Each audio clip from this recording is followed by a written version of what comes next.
Inilah headline news pukul 16 waktu Indonesia Barat. Joyce Waro yang menampar petugas AFSEC Bandara Samratulangi Manado akan menjalani pemeriksaan sore ini di Polda Metro Jaya.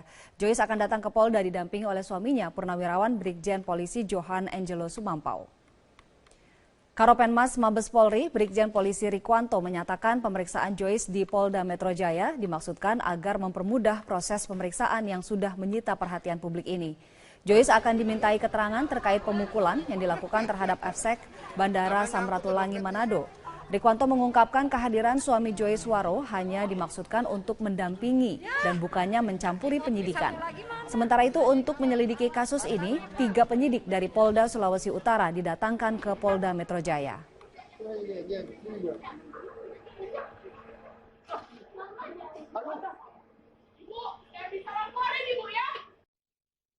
Media sosial. Tiga penyidik, tapi pendamping saja. Yang lain melihat saja, yang memeriksa 1 orang.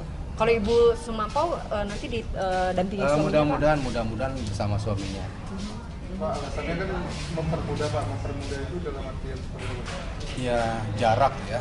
Kemudian ini juga menjadi perhatian publik. Jadi prosesnya untuk lebih dapat didengar apa yang terjadi dan bagaimana itu terjadi, ya kita percepat dengan meminjamkan tempat di sini di Polda Metro.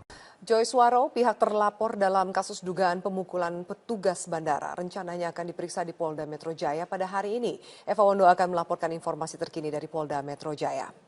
Eva, apakah terlapor sudah datang memenuhi panggilan pemeriksaan, Eva? Ya, hingga saat ini terlapor dalam kasus dugaan pemukulan terhadap petugas Bandara Samratulangi Manado, Joyce Waro belum tiba di Mapolda Metro Jaya. Sedianya pemeriksaan terhadap Joyce Waro ini dimulai pukul 15 waktu Indonesia Barat, namun hingga saat ini pemeriksaan belum dimulai karena Joyce belum tiba di Polda Metro Jaya. Informasi yang kami peroleh dari Kabid Humas Polda Metro Jaya, Kombes Pol Argo Yono, Joyce Waro belum tiba di Polda Metro Jaya karena masih menunggu kehadiran dari suaminya yang merupakan Purnawirawan Polri dengan jabatan terakhir Brigjen Pol Johan Sumampau yang masih dalam perjalanan dari Padang menuju ke Jakarta. Sedianya Johan Sumampau ini akan mendampingi istrinya Joyce Waro selama proses pemeriksaan berlangsung di Polda Metro Jaya hari ini. Sedianya Joyce Waro ini akan diperiksa oleh tim penyidik dalam kapasitasnya sebagai pihak terlapor atas laporan 2 petugas bandara yang berinisial EM, EW, dan juga AM yang diduga dipukul dan ditampar oleh Joyce Waro di Bandara Samratulangi Manado. Kejadian ini bermula pada hari Rabu lalu ketika Joyce Waro hendak dalam perjalanan atau hendak berangkat ini dari Manado ke Jakarta. Ia diminta untuk melepaskan jam tangannya saat proses pemeriksaan X-ray berlangsung, namun diduga ia tidak terima, kemudian ia menampar dan juga memukul 2 petugas Bandara Samratulangi Manado. Afi. Eva, mengapa pemeriksaan terhadap Joyce Waro digelar di Polda Metro Jaya padahal proses hukum juga tengah berjalan di Manado?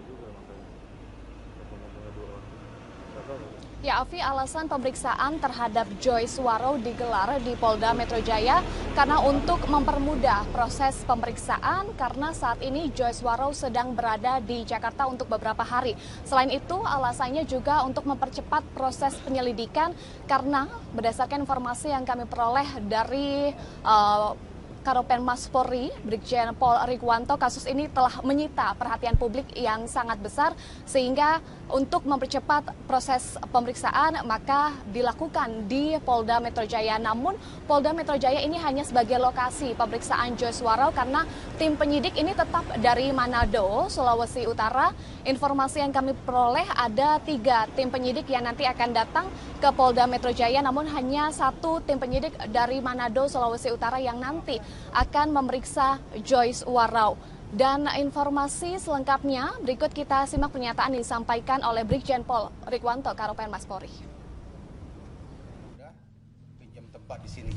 Yang memeriksa adalah dari pihak penyidik di Polda Sulawesi Utara, yaitu di Polsek maupun di Polresnya. Mereka datang ke sini. Jadi Ibu Sumampau datang ke sini juga, nanti diperiksa di ruangan salah satu penyidik di Krimum Polda Metro Jaya. Berapa penyidik Pak yang datang Pak?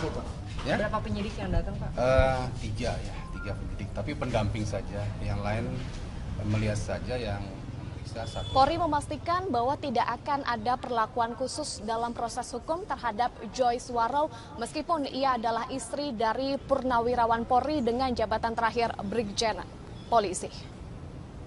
Afi, kembali ke Anda di studio. Ya baik, Eva Wondo, terima kasih atas laporan Anda.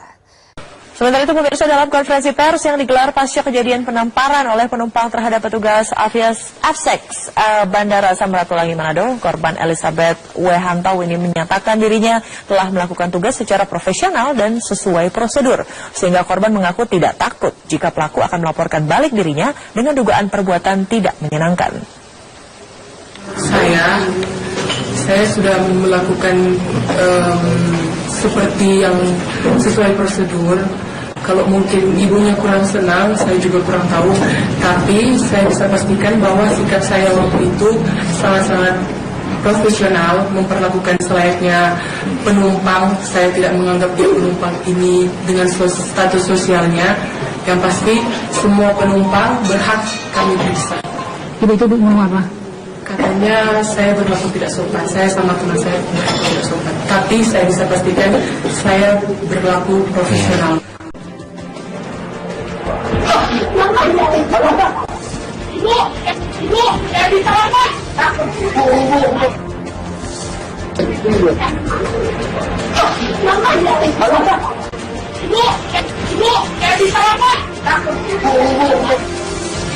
Kembali lagi di Newsline, pemirsa, Kepolisian Resort Kota Manado telah menerima laporan atas kasus tindak penamparan yang dialami security Bandara Samratulangi Manado. Kasus akan diproses tanpa pandang bulu. Di mana hari Rabu pagi, korban penamparan telah melaporkan kasus yang menimpa dirinya ke Polsek Bandara. Saat ini kasus diambil alih oleh Polresta Manado. Kapolresta Manado, Kombes Pol Hisar Sialagan, menyatakan polisi telah meminta keterangan dari korban.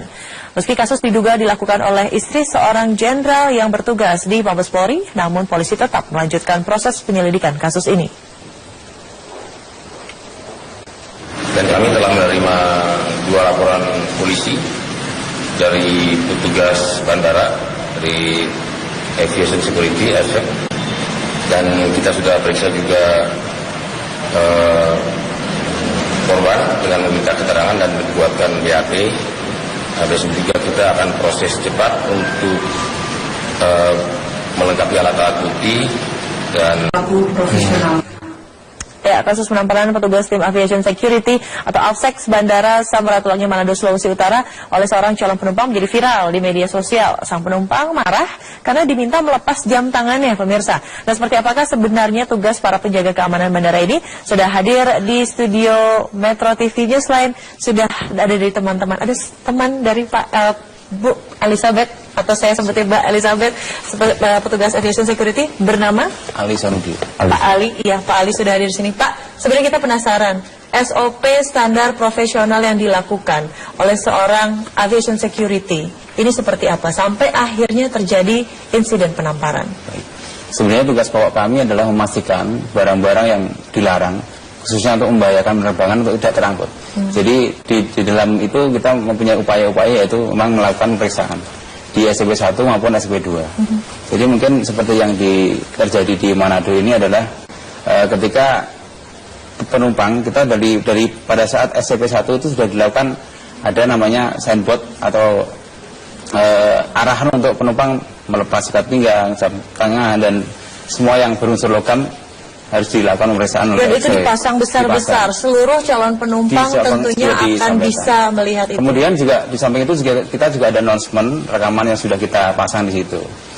Cuma ke kasus yang di Manado ini ketika sudah melalui WTMD atau walkthrough, ketika penumpang masih dalam WTMD kita masih berbunyi, itu seharusnya memang harus dilakukan double back. Sensornya begitu ya? Iya, jadi bahwa detektor ini masih berbunyi, jadi penumpang harus kami lakukan untuk double back, artinya harus dilakukan pemeriksaan ulang. Dan dalam hal ini mungkin dilihat masih ada jam tangan, jadi kita tetap harus mengarahkan untuk dilakukan pemeriksaan, seperti itu. Oke, seperti kita ketahui semua bahwa jam tangan itu mungkin terlihat bahannya logam gitu. Ketika kejadian seperti yang terjadi di Manado, beliau berkeberatan untuk melepas, apa yang idealnya Anda lakukan sebagai petugas? Kami tetap mengarahkan dengan baik, dengan sopan tentunya. Tapi mungkin tentang setiap orang kan mempunyai karakter yang berbeda-beda, jadi tetap kita harus lakukan SOP, Pak. Oke. Tapi tetap selama ini pernah ada kejadian serupa, Mas? Ada, tapi mungkin tidak viral dan tidak berujung dengan penamparan. Baik, jadi tetap kita lakukan baik, karena kan kita juga mempunyai tugas sebagai pelayanan. Apapun itu penumpang adalah customer kami yang harus kita layani dengan baik. Oke. Tapi sepanjang, katakan lagi deh, saya ingin tahu, satu hari Anda bekerja berapa jam? 8 jam. 8 jam. Dalam rentang waktu 8 jam dengan banyaknya penumpang, itu apakah insiden dalam tanda kutip keberatan atau mungkin ketidaktahuan dari para calon penumpang ini setiap kali terjadi atau hanya sekali-sekali? Hanya mungkin kecil itu kemungkinan, karena kan dari Kementerian Perhubungan terus kita juga memberikan sosialisasi. Juga dibantu dengan media sosial yang saat ini kan sudah di-share aturan tentang penerbangan, tentunya masyarakat sudah semakin sadar. Baik. Jadi tasnya lebih kecil itu. Melihat di lapangan seperti apa Pak Dodi, ingin di-share mungkin? Jadi sebenarnya usaha pencegahan kejadian-kejadian seperti ini sudah maksimal kita lakukan. Jadi petunjuk-petunjuk untuk melalui tempat pemeriksaan ini secara audio sudah kita siapkan, secara video sudah kita siapkan, kemudian secara... Dan itu di titik-titik yang memang para calon penumpang ini sudah akan melihat? Itu sudah kita tentukan, ya terlihat, kemudian terdengar dan lain sebagainya, itu sudah kita tetapkan di seluruh tempat pemeriksaan. Tapi kan memang banyak, ada persentase sedikit penumpang yang masih tidak mengindahkan. Nah, kalau masih tidak mengindahkan ini, maka kewajiban petugas lapangan mengingatkan kembali agar mengikuti aturan yang sudah ditetapkan oleh regulator. Dan tadi terbukti bahwa tidak mengikuti aturan, maka prosedur yang dijalankan pun memang harus diarahkan. Kata-kata yang tadi ditegaskan adalah mengarahkan. Ketika mengarahkan, lalu akhirnya berujung dengan penamparan, apalagi sudah ada kekerasan verbal sebelumnya, Pak Danang, ada konsekuensi hukum tentunya yang akan dijalani? Sebelum saya menjawab itu, Mbak Widya, saya kira saya sebagai dirut dan bertanggung jawab terhadap pengelolaan 13 bandara, termasuk di tempat kejadian di Manado, saya minta maaf ya, karena seharusnya kita ini pada saat ini kan habis berlebaran ya, semua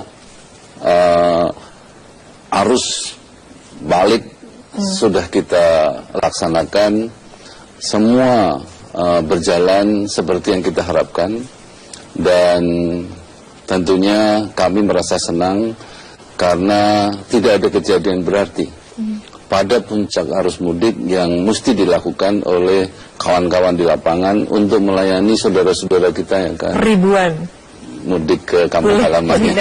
Jadi sekali lagi kami mohon maaf, seharusnya ini memang tidak terjadi, tapi apapun alasannya, barangkali kami sebagai manajemen juga introspeksi ya, kami akan meningkatkan kualitas pelayanan ya, maupun hospitality dari rekan-rekan kami yang di lapangan.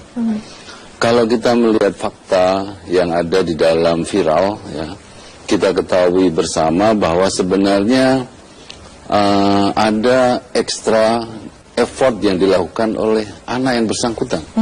Malah si anak kecil ini kan tidak berbohong. Betul. Dan tidak bisa dikontrol. Itu dikonfirmasi bahwa yang menahan, yang menampar itu adalah anak dari si ibu itu ya? Si ibu dari anak yang menahan itu. Jadi mungkin barangkali tadi kalau kita lihat dari fakta bahwa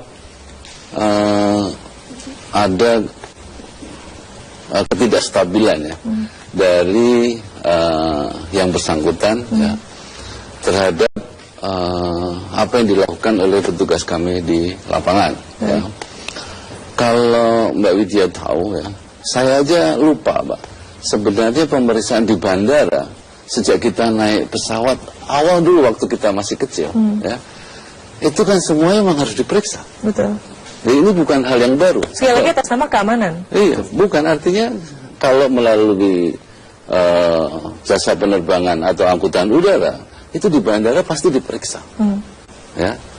Dan Saya udah lupa itu. Kapan mulai ada pemeriksaan di bandara? Sepertinya sudah menjadi pakem gitu ya. Artinya ini artinya udah nggak bisa nggak bisa kita itu menolak gitu. Karena tadi seusia saya itu lupa pada saat pertama kali saya masuk bandara, itu kayaknya ya sudah diperiksa. Dan dari dulu begitu-begitu aja ya Pak ya? Dan dari dulu begitu-begitu saja. Ya. Mungkin kita harus husnuzon, ini pertama kali naik pesawat, mungkin kan ada juga orang yang belum tahu, Bapak dari kecil mungkin udah naik pesawat Pak Danang, ya kan. Tapi kemarin saya ingin ke Pak Doni. Pak, ini Anda kan sebagai Head of Security, itu kan tadi dikonfirmasi juga dari Kementerian Perhubungan bahwa ada pelatihan cara berkomunikasi, pelatihan cara untuk bagaimana menghandle orang ketika katakanlah emosi. Bahkan ada informasi masuk ke redaksi kami, ada sedikit gangguan psikologis begitu yang sedang dialami. Itu pelatihannya seperti apa? Apakah di-refresh setiap 3 bulan sekali, 6 bulan sekali, atau seperti apa Pak Doni? Ya, jadi dari program direktur kami, direktur operasi, kami membuat suatu gerakan yang namanya gugus kendali mutu. Dari sini kita membongkar skill teman-teman itu tidak hanya sebagai pengamanan, tapi juga sebagai pelayanan.